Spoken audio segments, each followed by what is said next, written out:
Leviticus. Ang handog na sinusunog. Unang kabanata. Tinawag ng Panginoon si Moises at kinausap doon sa toldang tipanan. Inutusan niya si Moises na sabihin sa mga taga-Israel, kapag may naghahandog sa inyo ng hayop sa Panginoon, maghandog siya ng baka, tupa o kambing. Kung baka ang kanyang iaalay bilang handog na sinusunog, kinakailangan ay lalaking baka at walang kapintasan. Ihahandog niya ito malapit sa may pintuan ng toldang tipanan para sa pamamagitan ng handog na ito ay tanggapin siya ng Panginoon.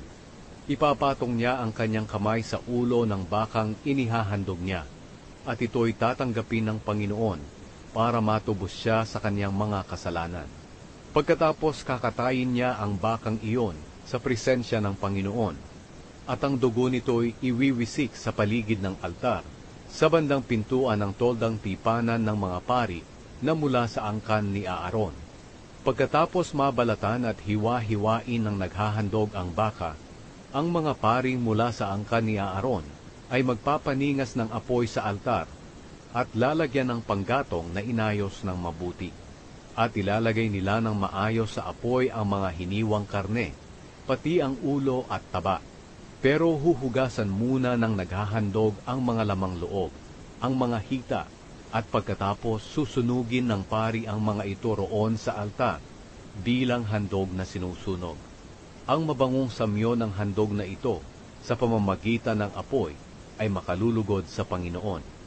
Kapag tupa o kambing ang iaalay ng tao bilang handog na sinusunog, kailangan ding lalaki at walang kapintasan. Kakatayin niya ito sa presensya ng Panginoon doon sa gawing hilaga ng altar.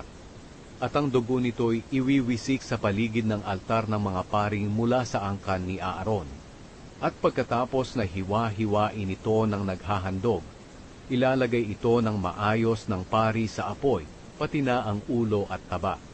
Pagkatapos huhugasan ng naghahandog ang mga lamang loob at mga paa, at saka ibibigay sa pari para sunugin sa altar bilang handog na sinusunog.